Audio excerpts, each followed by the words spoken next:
ಆದಿತ್ಯಾದಿ ನವಗ್ರಹ ದೇವತಾಭ್ಯೋ ನಮಃ.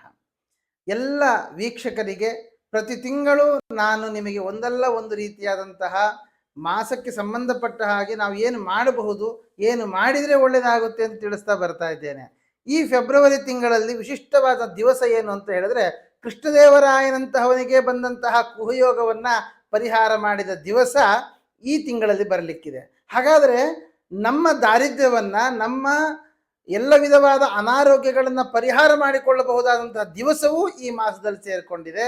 ಹಾಗಾದ್ರೆ ನಾವು ಏನು ಮಾಡಬೇಕು, ನಮ್ಮ ದಾರಿದ್ರ್ಯವನ್ನು ಹೇಗೆ ಪರಿಹಾರ ಮಾಡಿಕೊಳ್ಬೇಕು, ನಾವು ಹೇಗೆ ಸಿರಿವಂತರಾಗಬಹುದು, ನಮ್ಮ ಮಕ್ಕಳು ಹೇಗೆ ವಿದ್ಯಾವಂತರಾಗಬಹುದು, ಎಲ್ಲ ವಿಧವಾದಂತಹ ವಿಷಯಗಳನ್ನು, ಜೊತೆಗೆ ರಥಸಪ್ತಮಿ, ಭಾರತ ಹುಣ್ಣಿಮೆ, ಎಲ್ಲದರಲ್ಲಿಯೂ ಕೂಡ ನಾವು ಮಾಡಬೇಕಾದಂತಹ ವಿಷಯಗಳು, ಯಾವ್ಯಾವ ರಾಶಿಯವರು ಏನೇನು ಮಾಡಿದರೆ ಸಿರಿವಂತರಾಗ್ತಾರೆ, ಆರೋಗ್ಯವಂತರಾಗ್ತಾರೆ, ಎಲ್ಲವನ್ನು ನಿಮಗೆ ತಿಳಿಸಿಕೊಡ್ತೇನೆ.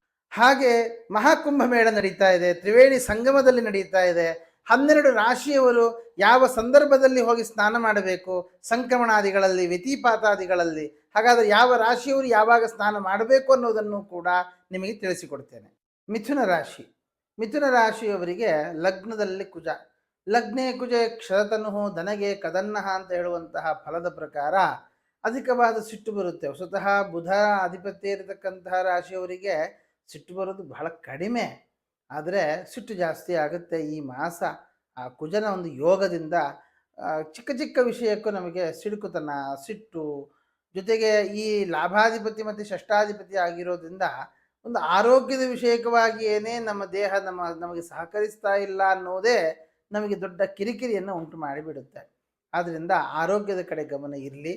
ಕುಜನ ಒಂದು ಯೋಗ ಇರೋದರಿಂದಾಗಿ ಕ್ಷತತನು ಬಿದ್ದು ಗಾಯ ಮಾಡಿಕೊಳ್ಳುವಂತಹದ್ದು, ಗಾಯದಿಂದಾಗಿ ದೇಹದಿಂದಾಗಿ ರಕ್ತ ಹೊರಗೆ ಬರುವಂತಹದ್ದು, ಈ ಥರದೊಂದು ಸಣ್ಣ ಪುಟ್ಟ ಗಾಯಗಳು, ಅಥವಾ ಗಾಡಿಯಿಂದ ಬಿದ್ದು ಗಾಯ ಮಾಡಿಕೊಳ್ಳುವಂತಹದ್ದು, ಈ ಥರದೊಂದು ಯೋಗಗಳಿದೆ.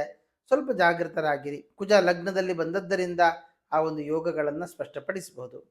ಇನ್ನು ವಿದ್ಯಾರ್ಥಿಗಳು ಯಾರಿದ್ದೀರಿ, ವಿದ್ಯಾಭ್ಯಾಸದ ಬಗ್ಗೆ ನಾವು ನೋಡುವಾಗ ದ್ವಿತೀಯಾಧಿಪತಿ ಚಂದ್ರನ ಒಂದು ಯೋಗ ಇತ್ಯಾದಿ ನೋಡುವಾಗ ಒಳ್ಳೆಯ ಯೋಗವೇ. ಆದರೆ ಶನಿಯ ಒಂದು ಜೊತೆಗೆ ಚಂದ್ರ ಎರಡನೇ ಮನೆಯ ಚಂದ್ರ ಇರೋದರಿಂದಾಗಿ ಮನಸ್ಸು ಕೂಡಲ್ಲ.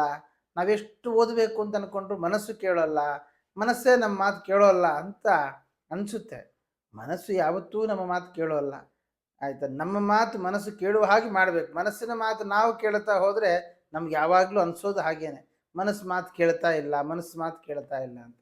ಆದರೆ ಹಾಗಲ್ಲ, ಮನಸ್ಸು ನಮ್ಮ ಮಾತು ಕೇಳುವ ಹಾಗೆ ಮಾಡಬೇಕು. ನಮಗೆ ಹೇಗೆ ಬೇಕೋ ಹಾಗೆ ಮನಸ್ಸನ್ನು ಟ್ಯೂನ್ ಮಾಡಿಕೊಳ್ಬೇಕು. ಆವಾಗ ಖಂಡಿತವಾಗಿಯೂ ಕೂಡ ನಿಮ್ಮ ಕೆಲಸ ಆಗುತ್ತೆ. ವಿದ್ಯಾರ್ಥಿಗಳಿಗೆ ವಿದ್ಯಾಭ್ಯಾಸದಲ್ಲಿ ಸುಮಾರು ಅನುಕೂಲಗಳು ಆಗುವ ಸಾಧ್ಯತೆ ಇದೆ. ಅದರಿಂದ ವಿದ್ಯಾಭ್ಯಾಸದ ಕಡೆ ಹೆಚ್ಚಿನ ಗಮನ ಹರಿಸಲೇಬೇಕು. ಒಂದು ವೇಳೆ ವಿದ್ಯಾರ್ಥಿಗಳಿಗೆ ಗಮನ ಹರಿಸಲಿಕ್ಕೆ ಆಗ್ತಾ ಇಲ್ಲ ಅಂತ ಆದರೆ ತಾವು ಪ್ರತಿ ಶನಿವಾರ ತಪ್ಪದೆ ಪ್ರತಿ ಶನಿವಾರ ದಕ್ಷಿಣಾಮೂರ್ತಿಯ ಪೂಜೆಯನ್ನು ಮಾಡಿಸಿ, ದಕ್ಷಿಣಾಮೂರ್ತಿಯ ಆರಾಧನೆಯನ್ನು ಮಾಡಿ, ದಕ್ಷಿಣಾಮೂರ್ತಿಯ ಜಪವನ್ನು ಮಾಡಿ, ಖಂಡಿತವಾಗಿಯೂ ಕೂಡ ಒಳ್ಳೆಯ ವಿದ್ಯಾಭ್ಯಾಸ ಅಂತಕ್ಕಂಥದ್ದು ನಿಮಗೆ ಸಿಗುತ್ತೆ. ಇನ್ನು 4ರಲ್ಲಿ ಕೇತುವಿನ ಯೋಗ, ನಿಮ್ಮ ತಾಯಿಯ ಆರೋಗ್ಯದಲ್ಲಿ ಏರ್ಪೇರಾಗುವ ಸಾಧ್ಯತೆ ಇದೆ. ಗುರು ದೃಷ್ಟಿ ಇದೆ, ಆದರೆ ಹೆದರುವ ಅಗತ್ಯ ಏನೂ ಇಲ್ಲ. ಆದರೂ ಸುಸ್ತಾಗುವಂತಹದ್ದು, ತಲೆ ತಿರುಗುವಂಥದ್ದಾಗಲಿ, ಈ ಥರದ ಒಂದು ಸಣ್ಣ ಪುಟ್ಟ ಸಮಸ್ಯೆಗಳು ಎದುರಾಗಬಹುದು. ಅದರ ಬಗ್ಗೆ ಸ್ವಲ್ಪ ಗಮನ ಹರಿಸುವಂಥದ್ದು ಒಳ್ಳೆಯದು. ಇನ್ನು ಸಂತಾನಾಕಾಂಕ್ಷಿಗಳಿಗೆ ಸಂತಾನದ ಬಗ್ಗೆ ವಿಚಾರ ಮಾಡುವಂಥವರು ಈ ಜಾತಕದ ಒಂದು ವಿಮರ್ಶೆಯನ್ನು ಮಾಡಿಸಿಕೊಳ್ಳಲೇಬೇಕು ಸಂತಾನಾಕಾಂಕ್ಷಿಗಳು. ಆದೊಂದು ಗೋಚಾರದಲ್ಲಿ ನಾವು ನೋಡುವಾಗ ಪಂಚಮಾಧಿಪತಿಯಾದಂತಹ ಶುಕ್ರ ಉಚ್ಚ ಸ್ಥಾನದಲ್ಲಿ, ಕೇಂದ್ರ ಸ್ಥಾನದಲ್ಲಿ ಬಂದಿರೋದ್ರಿಂದ ಒಳ್ಳೆಯ ಸಂತಾನದ ಲಾಭ ಇತ್ಯಾದಿಗಳೆಲ್ಲ ನಾವು ನೋಡಬಹುದು. ಅದರ ಬಗ್ಗೆ ಅಥವಾ ನಿಮಗೆ ಒಂದು ಒಳ್ಳೆಯ ಔಷಧಿ ಸಿಗುವಂಥದ್ದು ಅಥವಾ ಒಳ್ಳೆಯ ಮಾರ್ಗದರ್ಶಕರು ಸಿಗುವಂಥದ್ದು, ಈ ಥರದಲ್ಲಿ ಒಂದು ಪಾಸಿಟಿವ್ ಆಗಿ ಒಂದಿಷ್ಟು ವಿಷಯಗಳು ನಿಮಗೆ ಕಂಡು ಬರುತ್ತೆ. ಇನ್ನು 6ನೇ ಮನೆಯ ಮಾಂದಿ, 6ನೇ ಮನೆಯ ಕುಜನೇ ಲಗ್ನದಲ್ಲಿ ಬಂದಿರೋದ್ರಿಂದ ಆಗಲೇ ನಾನು ಹೇಳಿದ್ದೇನೆ, ಆರೋಗ್ಯದ ಕಡೆ ಗಮನ ಇರಲಿ. ಗುರು ದೃಷ್ಟಿ ಷಷ್ಠ ಸ್ಥಾನಕ್ಕಿರುತ್ತೆ, ದೊಡ್ಡ ಸಮಸ್ಯೆ ಏನಲ್ಲ. ಆದರೂ ನಾವು ಆರೋಗ್ಯದ ಕಡೆ ಗಮನ ಹರಿಸುವಂಥದ್ದು ಒಳ್ಳೆಯದು. ಅದರಲ್ಲಿಯೂ ಕೂಡ ಬಲ ಕಿವಿ, ಬಲ ಕಣ್ಣು, ಇದಕ್ಕೆ ಸಂಬಂಧಪಟ್ಟ ಹಾಗೆ ಸ್ವಲ್ಪ ಜಾಗ್ರತೆಯನ್ನು ಇರಬೇಕು.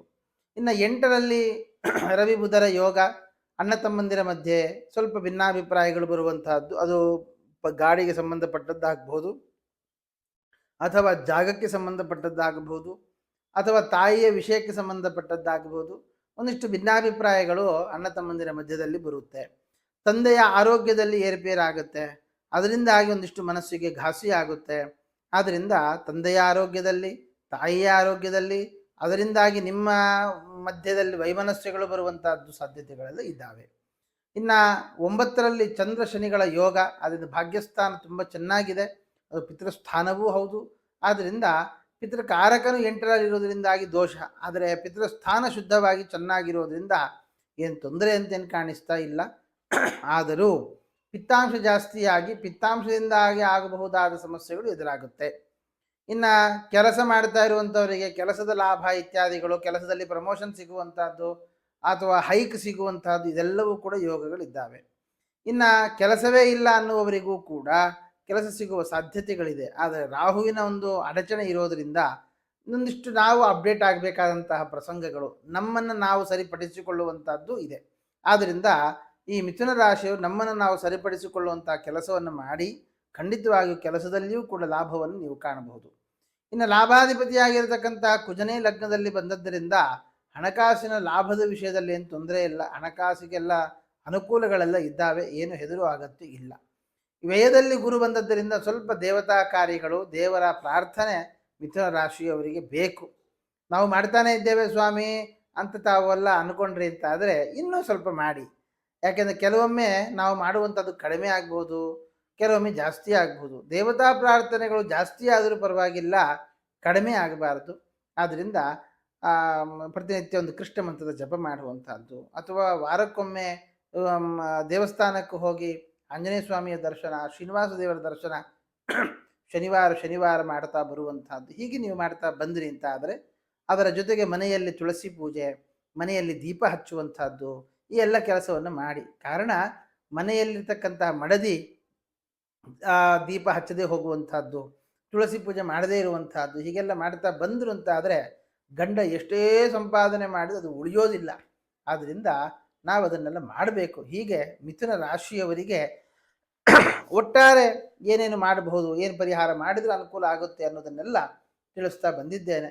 ಇದರ ಜೊತೆಗೆ ನೀವು ಈ 2ನೇ ತಾರೀಕು ಫೆಬ್ರವರಿ 2ನೇ ತಾರೀಕು ಮಹಾಕುಂಭಮೇಳದಲ್ಲಿ ನಾನು ಮೊದಲಿಗೆ ತಿಳಿಸಿದ ಹಾಗೆ ಮಿಥುನ ರಾಶಿಯವರು ಮಹಾಕುಂಭಮೇಳ ಸ್ನಾನವನ್ನು ಮಾಡುವುದರಿಂದ 2ನೇ ತಾರೀಕು ಅಥವಾ 12ನೇ ತಾರೀಕು 2 ದಿವಸಗಳಲ್ಲಿ ಒಂದು ದಿವಸ ಮಹಾಕುಂಭಮೇಳದಲ್ಲಿ ಸ್ನಾನ ಮಾಡುವುದರಿಂದ ಎಷ್ಟೇ ದೋಷಗಳು, ಜನ್ಮಾಂತರದ ದೋಷಗಳನ್ನು ಕುಂಭಮೇಳದ ಸ್ನಾನದಿಂದ ಪರಿಹಾರವಾಗುತ್ತೆ ಅಂತ ಹೇಳ್ತಾರೆ. ಹಾಗಾಗಿ ಎಲ್ಲರೂ ಕೂಡ ಅದರಲ್ಲಿ ಭಾಗವಹಿಸಬೇಕು. ಅದರ ಜೊತೆಗೆ ರಥಸಪ್ತಮಿಯ ದಿವಸ ಈ ಮಿಥುನ ರಾಶಿಯವರು ಎಕ್ಕದ ಪೂಜೆ, ಎಕ್ಕೆ ವೃಕ್ಷಕ್ಕೆ ಪೂಜೆ ಮಾಡುವಂತಹದ್ದು, ಅಥವಾ ಎಕ್ಕದ ಎಲೆಯನ್ನು ಇಟ್ಟುಕೊಂಡು ನಾವು ಆ ಒಂದು ಶಿಷ್ಟವಾದಂತಹ ಸ್ನಾನಾದಿಗಳಲ್ಲಿ ನಾವು ಭಾಗವಹಿಸುವುದರಿಂದ ಅನೇಕ ರೋಗ ರುಜಿನಗಳನ್ನು ಪರಿಹಾರ ಮಾಡಿಕೊಳ್ಳಬಹುದು ಅಂತ ತಿಳಿಸ್ತಾ ಶ್ರೀಕೃಷ್ಣಾರ್ಪಣೆ.